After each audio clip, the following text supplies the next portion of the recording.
Hello friends, online academy class में आप सभी को स्वागत है। आज मैं फिजिक्स का क्वेश्चन कराने जा रहा हूँ। इससे पहले भी क्वेश्चन हुआ था एक लेक्चर में जो जो 1 से 40 तक 1 से 40 तक किए थे, और इसमें 41 से स्टार्ट कर रहे हैं।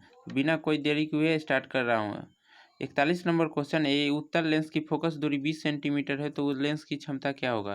तो फोकस दूरी हम जानते हैं कि फोकस दूरी लेंस की क्षमता में इन्वर्सली प्रोपोर्शनल होता है, व्युत्क्रमानुपाती रिलेशन होता है। और यदि ये फोकस दूरी आपको मीटर में दिए हुए हैं तो उसका हो जाएगा फॉर्मूला P=1/f होता है। यदि सेंटीमीटर में दिया रहेगा तो 100/f हो जाता है P=। इसी कारण इसका ये इस सेंटीमीटर में दिया हुआ है तो 100 हो जाएगा f 20। और यह उत्तल लेंस है इसलिए फोकस दूरी पॉजिटिव होगा, तो इसका सॉल्यूशन आ जाएगा +5। तो इसलिए इसका ए ऑप्शन सही हो जाएगा। नेक्स्ट क्वेश्चन देख लेते हैं। 42 नंबर, निम्नलिखित में से किससे बड़ा और वास्तविक प्रतिबिंब बनता है। ए में है दिए हुए समतल दर्पण, बी में उत्तल दर्पण, और सी में अवतल दर्पण, और डी में अवतल लेंस। तो हम जानते हैं कि बड़ा और वास्तविक प्रतिबिंब अवतल दर्पण में बनता है और उत्तल लेंस में बनता है। तो यहाँ पर सी में अवतल दर्पण उत्तल लेंस नहीं है, तो इसी कारण इसका सी हो जाएगा अवतल दर्पण। नेक्स्ट क्वेश्चन देख लेते हैं। 43 नंबर, मानव नेत्र में होता है, मानव नेत्र में कौन सा लेंस होता है। ये तो इसमें हो जाएगा, ए में दिया हुआ है अवतल दर्पण, तो अवतल दर्पण नहीं होता है, लेंस होता है। बी में अवतल लेंस दिया हुआ है, सी में उत्तल लेंस, और डी में उत्तल दर्पण। तो इसका आंसर हो जाएगा सी, उत्तल लेंस होता है। मानव नेत्र में उत्तल लेंस पाया जाता है और वह वास्तविक और उल्टा प्रतिबिंब मिलता है, और वह मस्तिष्क के द्वारा वह सीधा प्रतिबिंब बनता है मानव के मस्तिष्क में। 44 नंबर क्वेश्चन देख लेते हैं। मनुष्य की आंख किसी वस्तु के प्रतिबिंब निम्नलिखित में से किस भाग पर बनती है। मनुष्य की जो आंख है उसका प्रतिबिंब किस भाग पर बनती है। तो ए ऑप्शन में दिया हुआ है कॉर्निया, बी में परितारिका, और सी में पुतलिया, और डी में रेटिना। मानव की आंख में प्रतिबिंब रेटिना पर बनती है, रेटिना पर। और आगे देख लेते हैं क्वेश्चन 45 नंबर, मानव नेत्र की पुतली के आकार का नियंत्रण किसके करने वाला होता है। मतलब मानव नेत्र का पुतली का आकार का नियंत्रण कौन करता है। यदि बहुत दूर है कोई ऑब्जेक्ट तो उसको सिकुड़ाता है, फैलाता है, कौन काम करता है, सिलियरी पेशिया, यही काम करता है। मानव नेत्र की पुतलियों का आकार का नियंत्रण करता है सिलियरी पेशिया। इसका सी ऑप्शन सही हो जाएगा। 46 नंबर क्वेश्चन देख लेते हैं। मानव नेत्र के रेटिना में संकुरूपीय सेल प्रक्रिया दिखाते हैं, संकुरीय सेल प्रक्रिया दिखाते हैं, तो किसके कारण होता है। इसमें प्रकाश के वर्ण के कारण होता है। इसका आंसर हो जाएगा बी, प्रकाश के वर्ण के कारण। अब देख लेते हैं 47 नंबर क्वेश्चन, सामान्य आँख की रेटिना पर बनने वाला प्रतिबिंब क्या होता है। सामान्य आँख की रेटिना पर बनने वाला प्रतिबिंब वास्तविक और उल्टा होता है। इसका सी ऑप्शन सही हो जाएगा। 48 नंबर क्वेश्चन देख लेते हैं। नेत्र के उन गुण को जो भिन्न दूरियां पर स्थित वस्तुओं को फोकस करने में मदद करती है कहलाती है, क्या कहलाती है। ए में दिया हुआ दीर्घ दृष्टि, बी में दिया हुआ निकट दृष्टि, और सी में दिया हुआ समंजन क्षमता, डी में नॉन ऑफ दिस। तो इसका आंसर हो जाएगा सी, समंजन क्षमता के कारण ही फोकस दूरी को स्थिति को बदलने में मदद करती है, इसलिए इसका सी ऑप्शन सही हो जाएगा। 39 नंबर क्वेश्चन है, दूरदृष्टि वाले आँख साफ साफ देख सकते हैं। दूरदृष्टि जिसका हुआ रहता है वह साफ साफ क्या देखता है, तो बड़े वस्तु, यहाँ पर गलत दिए हुए, दूर की वस्तु को वह देखता है, यहाँ पर दूर होगा, दूर की वस्तु को देखता है, इसलिए इसका ए ऑप्शन सही हो जाएगा। 50 नंबर क्वेश्चन देख लेते हैं। क्या है 50 नंबर, निकट दृष्टि दोष वाले मनुष्य के चश्मे में होता है। निकट दृष्टि दोष जिसका हुआ है वो कौन सा लेंस यूज करता है, तो वह अवतल लेंस यूज करता है। चश्मा में अवतल लेंस का प्रयोग किया जाता है। 51 नंबर क्वेश्चन देख ले। दूरदृष्टि दोष दूर करने के लिए चश्मे में प्रयोग किया जाता है। कोई भी व्यक्ति को दूरदृष्टि दोष हुए है तो वह कौन सा लेंस का प्रयोग चश्मा में करता है? तो वह उत्तल लेंस यूज करता है। बी ऑप्शन इसका सही होगा, उत्तल लेंस यूज करता है। 52 नंबर क्वेश्चन देख लेते हैं। सामान्य आँख के लिए स्पष्ट दृष्टि की न्यूनतम दूरी कितनी होती है? सामान्य आँख के स्पष्ट दृष्टि की न्यूनतम दूरी 25 सेंटीमीटर होती है। 25 सेंटीमीटर उसका स्पष्ट दृष्टि की न्यूनतम दूरी है। 53 क्वेश्चन देख लेते हैं। किसी दृष्टि दोष के निवारण के लिए अवतल लेंस का प्रयोग किया जाता है। किसी दृष्टि दोष को निवारण के लिए अवतल लेंस का प्रयोग किया जाता है। कौन दृष्टि दोष में अवतल लेंस प्रयोग किया जाता है? तो निकट दृष्टि दोष में अवतल लेंस और दूर दृष्टि दोष में उत्तल लेंस किया जाता है। 54 नंबर क्वेश्चन देख लेते हैं। जरा दृष्टि दोष को दूर करने के लिए किस लेंस का उपयोग किया जाता है? जरा दृष्टि दोष को दूर करने के लिए हम कौन सा लेंस यूज करते हैं? तो बाइफोकल लेंस यूज करते हैं। इसका डी ऑप्शन सही हो जाएगा। 55 नंबर क्वेश्चन देख लेते हैं। दीर्घ दृष्टि दोष वाले मनुष्य को कहाँ की वस्तु स्पष्ट दिखाई देती है? जिसका दीर्घ दृष्टि दोष हुए है, दूर की वस्तु को नहीं देखता है, उसी को हम क्या बोलते हैं? दूर दृष्टि दोष। जो दूर की वस्तु को देख लेता है उसको दूर दृष्टि दोष बोलते हैं। जो निकट की वस्तु को देख लेता है उसको निकट दृष्टि दोष बोलते हैं। वह दूर की वस्तु को नहीं देख पाता है। 56 नंबर क्वेश्चन देख लेते हैं। निकट दृष्टि दोष वाले मनुष्य को कहाँ की वस्तु स्पष्ट दिखाई देती है? तो निकट दृष्टि दोष वाले वस्तु को कहाँ दिखाई देगी? निकट की वस्तु को दिखाई देती है निकट दृष्टि दोष, इसीलिए इसका बी ऑप्शन सही हो जाएगा। 57 नंबर क्वेश्चन है। प्रिज्म से गुजरने पर सूर्य का प्रकाश की किरणें विभिन्न वर्णों में बट जाती है, क्यों किस कारण प्रिज्म का सूर्य का प्रकाश पड़ता है? तो वह बटता है विभिन्न रंगों में। तो विभिन्न रंगों को किरणों का विचलन भिन्न भिन्न होते हैं, मतलब सभी रंग का विचलन भिन्न भिन्न होते हैं, जिसके कारण बिखर जाती है सभी किरणें, इसीलिए इसका बी ऑप्शन सही होगा। 58 नंबर क्वेश्चन देख लेते हैं। श्वेत प्रकाश में कितने वर्ण मिले होते हैं? श्वेत प्रकाश तो श्वेत प्रकाश में कितने रंग होते हैं? तो 7। श्वेत प्रकाश में 7 रंग मिले होते हैं। जो इंद्रधनुष उसका एग्जाम्पल है, वो उसमें भी 7 रंग होता है। अब देख लेते हैं 59 नंबर क्वेश्चन। प्रिज्म से निकलने के बाद श्वेत किरणें क्यों 7 रंगों में विभक्त हो जाती है? तो सूर्य के श्वेत प्रकाश 7 रंगों का मिश्रण होता है। सूर्य के श्वेत प्रकाश 7 रंगों का मिश्रण होता है, इसी कारण प्रिज्म पर जब सूर्य का प्रकाश पड़ेगा तो वह 7 रंगों में विभक्त हो जाती है, इसीलिए इसका सी ऑप्शन सही हो जाएगा। इसका सी आंसर सही होगा। 60 क्वेश्चन देख लेते हैं। श्वेत प्रकाश की किरणें जब किसी प्रिज्म से होकर गुजरती है तो वह वर्ण सबसे अधिक विचलित होती है, तो इसका आंसर हो जाएगा बी ऑप्शन इसका सही होगा। बैगनी रंग का विचलन सबसे अधिक होता है, क्योंकि उसका तरंग दैर्घ्य सबसे कम होता है, और लाल रंग का विचलन सबसे कम होता है, क्योंकि इसका तरंग दैर्घ्य सबसे अधिक होता है। 61 नंबर क्वेश्चन देख लेते हैं। श्वेत प्रकाश जब एक प्रिज्म से होकर गुजरती है तो जो वर्ण सबसे कम विचलित होती है, तो वाले क्वेश्चन में बताए ही हैं, सबसे कम विचलित कौन होगा? लाल, जिसका तरंग दैर्घ्य सबसे अधिक होता है, इसलिए इसका ए ऑप्शन सही हो जाएगा।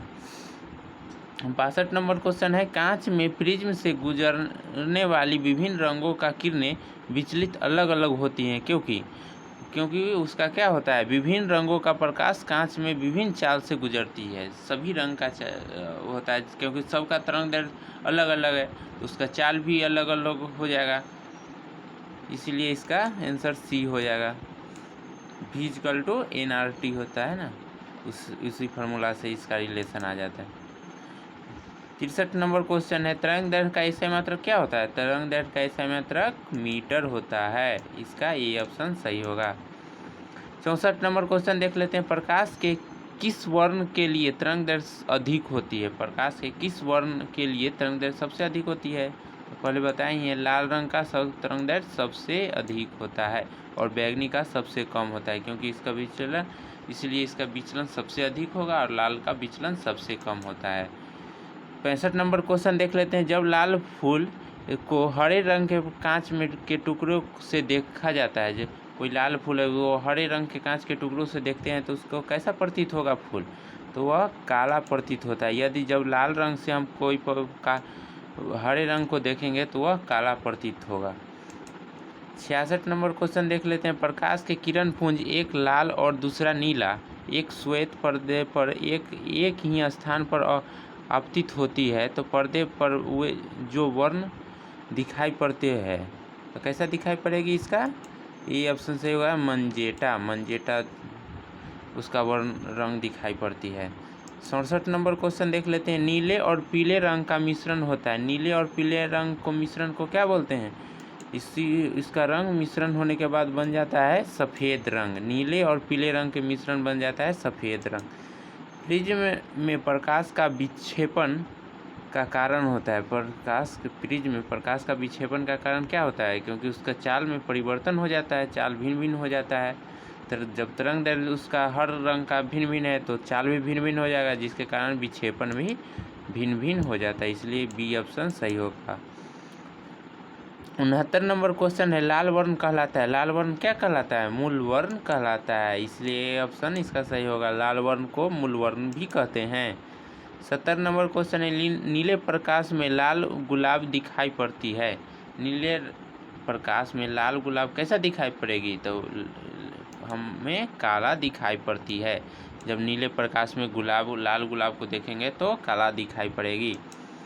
71 नंबर क्वेश्चन है। निम्नलिखित में से कौन आवर्धन लेंस के रूप में उपयोग किया जाता है, आवर्धन लेंस में कौन सा उपयोग किया जाता है, तो आवर्धन लेंस में हम उत्तल लेंस का प्रयोग करते हैं, आवर्धन लेंस में उपयोग हम उत्तल लेंस को करते हैं, इसीलिए इसका सी ऑप्शन सही होगा।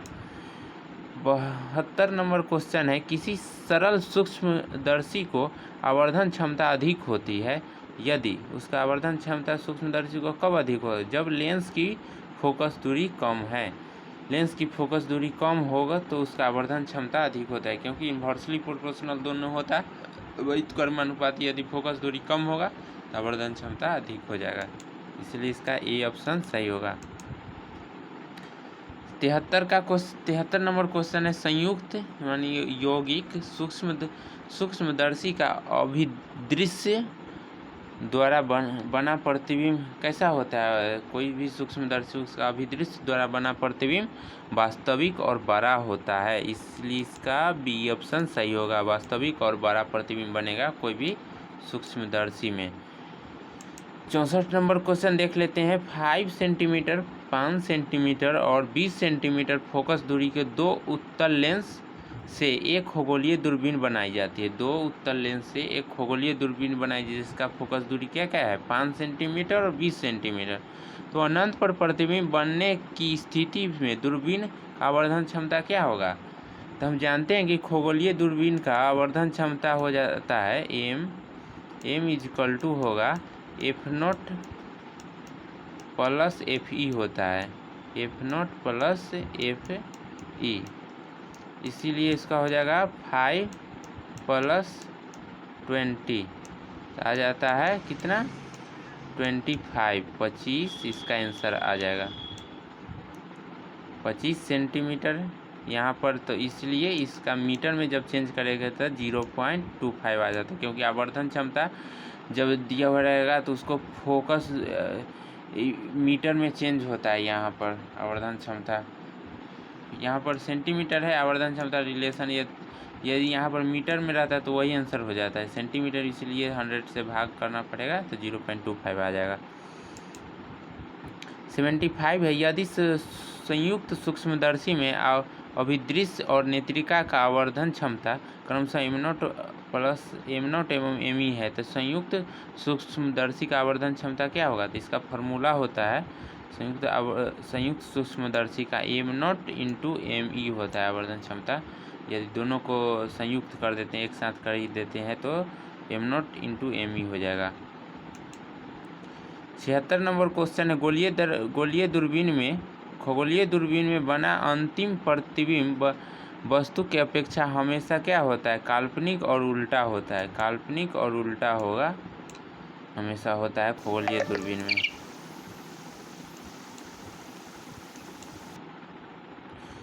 70 नंबर क्वेश्चन है 0.10 मीटर और 0.20 मीटर फोकस दूरी के दो उत्तल लेंस तथा 0.15 मीटर के फोकस दूरी के एक अवतल लेंस दिए गए हैं।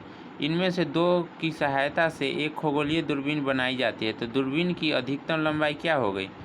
तो खगोलीय दूरबीन पहले से क्वेश्चन बताया था। खगोलीय दूरबीन की अंत लंबाई को निकालने के लिए हम करते हैं F0 प्लस Fe होता है, F0 प्लस Fe। तो यहाँ पे हो जाएगा 0.10 प्लस 0.20। तो यहाँ सम करेंगे तो कितना आ जाएगा 0.30। इसीलिए इसका आंसर हो जाएगा डी 0.30। 78 नंबर क्वेश्चन है। 78 नंबर क्वेश्चन 5 सेंटीमीटर और 20 सेंटीमीटर फोकस दूरी की दो उत्तल लेंस खगोलीय दूरबीन बनाने के लिए काम में लाए गए हैं। दो उत्तल लेंस खगोलीय दूरबीन बनाने के लिए एवं यदि वस्तु का प्रतिबिंब दोनों अनंत पर हो तो लेंस की बीच की दूरी क्या होगा? तो दोनों का सम होता है, दोनों का। तब 20 प्लस 5 फार्मूला होता है F0 प्लस Fe। अभिदृश्य की फोकस दूरी प्लस होता है नेत्रिका का फोकस दूरी। दोनों को जोड़ देंगे तो आ जाएगा 25। आंसर सही होता है। 80 नंबर क्वेश्चन है गैलीलियो दूरबीन का लंबाई क्या होगा? तो गैलीलियो दूरबीन का लंबाई होता है F0 माइनस Me होता है। खगोलीय दूरबीन का होगा F0 प्लस Fe और गैलीलियो दूरबीन का हो जाएगा F0 minus Fe। D option इसका सही होगा। 80 नंबर क्वेश्चन एक सरल सूक्ष्मदर्शी की आवर्धन क्षमता के लिए सूत्र होता है। एक सरल सूक्ष्मदर्शी की आवर्धन क्षमता का सूत्र क्या होगा? 1 प्लस D/F होता है, 1 प्लस D/F। यहाँ F क्या है? फोकस दूरी है। 81 नंबर क्वेश्चन है किसी खगोलीय दूरबीन का आवर्धन क्षमता के लिए सूत्र होता है। खगोलीय दूरबीन का आवर्धन क्षमता का सूत्र क्या होगा? F0 प्लस F0/Fe होता है, F0/Fe होगा। 82 नंबर क्वेश्चन है किसी भी दूरबीन में नेत्रिका के अपेक्षा अभिदृश्य की फोकस दूरी होती है। नेत्रिका के अपेक्षा अभिदृश्य ऑब्जेक्ट जहाँ ऑब्जेक्ट जिस साइड में उस साइड का जो लेंस होगा उसका फोकस दूरी क्या होता है? तो अधिक होता है। नेत्रिका का फोकस दूरी की अपेक्षा अभिदृश्य का फोकस दूरी अधिक होगी। 83 नंबर क्वेश्चन है गैलीलियो दूरबीन का नेत्रिका किस लेंस की बनी होती है? जो कोई भी गैलीलियो दूरबीन का नेत्रिका का लेंस कैसा होगा? तो अवतल लेंस होता है। अभिदृश्य का उत्तल लेंस और नेत्रिका पर अवतल लेंस होगा, परंतु खगोलीय दूरबीन में दोनों उत्तल लेंस होता है। तो थैंक यू। इस वीडियो का लास्ट क्वेश्चन था। यदि वीडियो अच्छा लगे तो लाइक और सब्सक्राइब जरूर कर दीजिएगा। Thank you. नेक्स्ट वीडियो में मिलते हैं।